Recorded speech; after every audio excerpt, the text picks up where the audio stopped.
नए डीजीपी के तौर पर मनोज यादव ने पदभार संभाल लिया है। अपनी चुनौतियां भी गिनाई और एक बार फिर ये कहा, क्योंकि लंबे वक्त बाद 16 साल बाद हरियाणा में फिर से वापसी हुई है, अपने घर में वापसी हुई है। खुशी भी है, चुनौतियां भी देख रहे हैं। बहरहाल आगे बढ़ते इस वक्त की बड़ी खबर किन्नौर से। हिमस्खलन में फंसे 5 जवानों के लिए रेस्क्यू अभी भी जारी है। एक जवान का शव बरामद किया जा चुका है। हिमस्खलन के बाद बर्फ में दरअसल 6 जवान फंसे थे।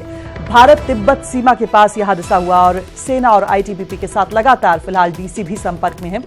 मुख्यमंत्री ने इस बात के लिए आदेश भी दिए थे लगातार संपर्क में रहने के, और अभी भी रेस्क्यू जारी है।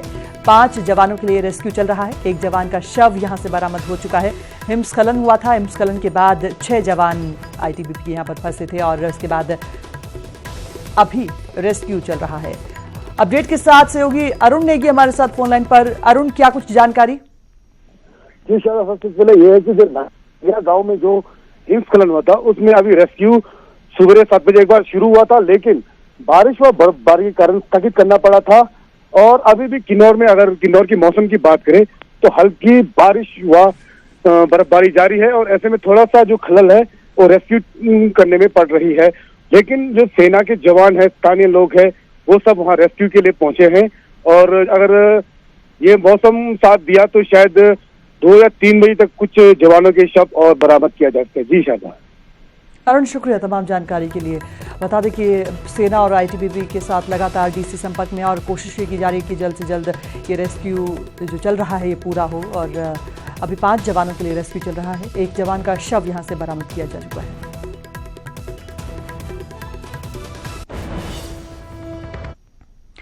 वहीं मौसम की बात करें, कुल्लू में लगातार भारी बारिश हो रही है। बारिश की वजह से उफान पर नदी नाले हैं और पागल नाले में बाढ़ आ चुकी है। पानी का स्तर यहां पर बढ़ा है। मलबे के बीच गाड़ी फंसी हुई है। गाड़ी को बहाता हुआ ये मलबा ले जाता नजर आता है। इस वक्त की बड़ी खबर आपको बता रहे हैं, लगातार बारिश चल रही है और बारिश की वजह से नदी नाले उफान पर है। वहीं पागल नाले में जलस्तर काफी बढ़ा है और इसी बीच तस्वीरें आप देख सकते हैं किस तरीके से एक गाड़ी यहां पर बीच नाले में फंसी और मलबे के साथ बहती हुई ये गाड़ी नजर आ रही है। पूरी तरह से ये कहा जा सकता है कि नदी नालों के उफान के आगे बेबस किस तरीके से इंसान हो सकता है, ये तस्वीरें बयां करती हैं। सहयोगी तुलसी भारती इस वक्त फोन लाइन पर हमारे साथ। तुलसी, क्या स्थिति है? यहाँ तो देखिए, पिछले कल रात से लगातार कुल्लू घाटी में जो है भारी बारिश हो रही है और ऊपरी इलाके में जो है ऊंचाई वाले क्षेत्रों में भारी जो बर्फबारी है वो हो रही है। तो ऐसे में अगर बात करें तो लगातार जो है जिस तरह से भारी जो बारिश और बर्फबारी हो रही है उससे कुल्लू घाटी में जो है वो जनजीवन पूरी तरह अस्त व्यस्त हो गया है।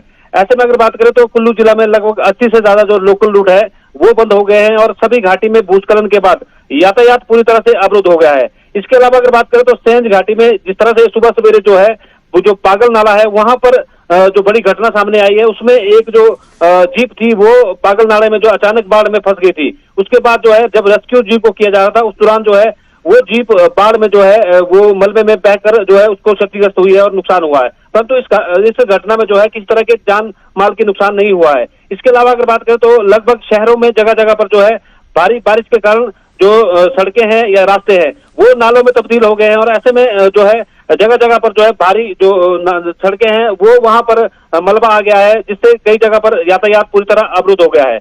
इसके अलावा अगर बात करें तो लग घाटी जो है वहां पर लगभग भूस्खलन के कारण जो मुख्य मार्ग है वो पूरी तरह बंद चल रहा है, जिसके कारण यहाँ पर जो है 12 पंचायतों के जो लोगों की जो आवाजाही है वो पूरी तरह से ठप हो गई है। और इसके अलावा जिस तरह से लग घाटी की बात करें तो लग घाटी में जो दूध की सप्लाई जो कुल्लू शहर के लिए होती है वो भी आज जो है प्रभावित हुई है और कुल्लू जिला में जगह जगह पर जो ग्रामीण सड़कें हैं वहां पर यातायात पूरी तरह से अवरुद्ध हो गया है। मणिकर्ण घाटी की बात करें तो वहां पर यातायात अवरुद्ध हो गया है जहां पर भूस्खलन हुआ है। इसके अलावा जिस तरह से मलाना की बात करें तो मलाना में भी जो है ऊंचाई वाले क्षेत्रों में आधा फुट ताजा बर्फबारी हुई है और वहां पर भी जो सड़कें हैं वो बंद पड़ी है। जगह जगह पर पूरे जिला की बात करें तो इस तरह की खबरें सामने आ रही है जहां पर भूस्खलन के बाद पूरी तरह से जो यातायात है वो अवरुद्ध हो गया है। जी शारदा। तुलसी, ये जो तस्वीरें देख पा रहे हैं काफी भयावह है और जिस तरह से कई हिस्सों का आपने नाम लिया, कई क्षेत्रों का आपने नाम लिया, वहां पर हालात खराब हैं। ऐसे में सबसे बड़ी चुनौती हो जाती है जब रास्ते बंद हो जाते हैं, लोगों का संपर्क टूटने लगता है, तो प्रशासन के सामने एक बड़ी चुनौती, किस तरीके से सारे हालात पर काबू पाया जाएगा?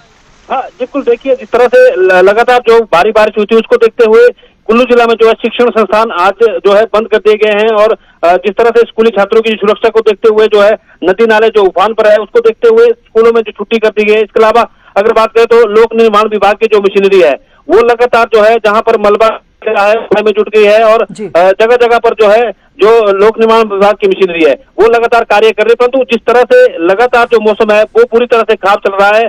और बीती कल से जो है पूरे घाटी की बात करें तो बारिश के कारण जो है जो दौर चल रहा है उससे कहीं ना कहीं जो है लोग प्रशासन के लिए भी एक बड़ी चुनौती है कि जिस तरह से जो सड़कें बंद है उनको खोलना। और सबसे बड़ी बात करें तो यातायात के लिए जो है अभी सिर्फ जो मुख्य जो नेशनल हाईवे है वो थ्रू है और ग्रामीण क्षेत्रों के सभी जो रूट है वो फिलहाल बंद पड़े हुए हैं, जिसको देखते हुए जो लोक निर्माण विभाग की जो मशीनरी है वो लगातार कार्य कर रही है, परंतु प्रशासन की तरफ से लोगों को जो है कहा जा सकता है कि एक चुनौती प्रशासन के सामने है और जल्द से जल्द लोगों को राहत मिले इस बात की भी कोशिश प्रशासन की यहाँ पर।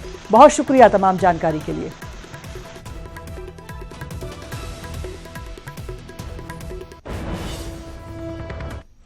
उधर पुलवामा हमले के बाद देश भर में शहीदों को श्रद्धांजलि दी जा रही है। अपनों को खोने का गम और शहादत के गर्व के साथ हर कोई गुस्से में भी है। पुलवामा में देश के 40 सपूतों की शहादत हुई। हिमाचल प्रदेश में भी शहीदों को श्रद्धांजलि दी जा रही है।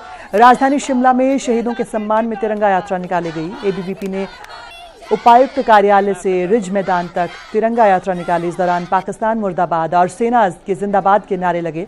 इसके साथ ही लोगों ने हमले का कड़ा जवाब देने की मांग भी की। उधर धर्मशाला में भी पुलवामा शहीदों की याद में छात्रों ने रैली निकाली। इस दौरान सैकड़ों स्कूली छात्र छात्राएं सड़क पर उतरे और तिरंगा यात्रा में शामिल हुए। इस दौरान छात्रों ने हिंदुस्तान जिंदाबाद, पाकिस्तान मुर्दाबाद के नारे लगाए। रैली के बाद सभी छात्र शहीद स्मारक पर पहुंचे और शहीदों की याद में मोमबत्ती जलाकर उन्हें श्रद्धांजलि दी।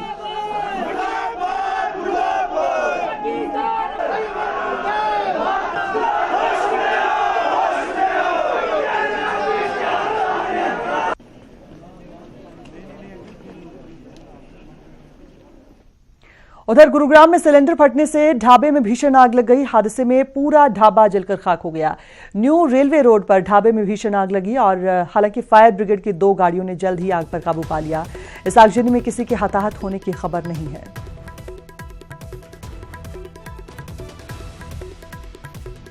तस्वीरें आप देख सकते हैं। सिलेंडर फटने की वजह से ढाबे में भीषण आग लगी और उसके बाद हालात पर काबू पाने की कोशिशें तेज हुई। गनीमत ये रही कि इस हादसे में किसी के हताहत होने की खबर नहीं है।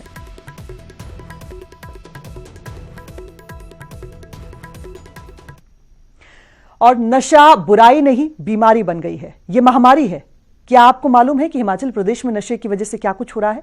हमारे छोटे से प्रदेश की स्थिति यह है कि हर महीने नशे की वजह से 10 लोग मौत का शिकार हो रहे हैं। एक आंकड़े के मुताबिक साल 2018 में नशे की वजह से मरने वालों का आंकड़ा 115 से ज्यादा हो चुका है। चलते चलते आपको छोड़ जाते हैं इस रिपोर्ट के साथ। नमस्कार। पदार्थों का सेवन कभी नहीं करूंगा।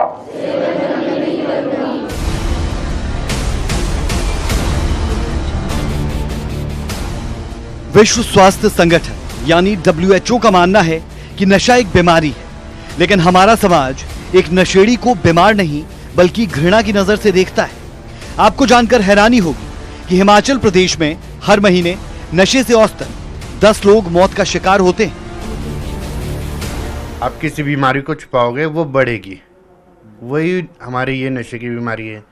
जितना इसको छुपाओगे, जितना दबाओगे, ये उतनी ज़्यादा बढ़ेगी, उतना ही खतरनाक रूप धारण करती है ये।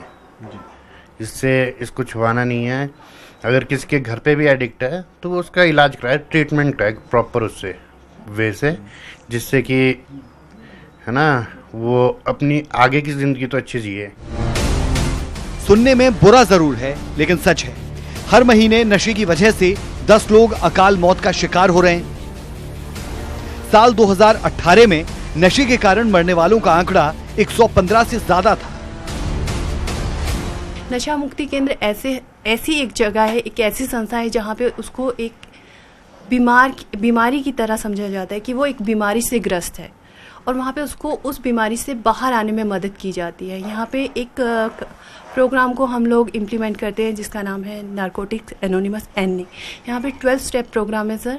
12 कदमों के ऊपर पेशेंट के ऊपर काम किया जाता है और उसको उस बीमारी से बाहर लाने में मदद की जाती है। ये बात आती है फैमिली को पहले अवेयर होना पड़ेगा कि ये जो प्रॉब्लम है किसी के साथ भी हो सकती है। लेकिन हमारे समाज में ऐसा होता है कि जो नशेबाज होता है, चाहे बच्चा है चाहे बड़ा है, उसे एक बुरी नज़र से देखा जाता है।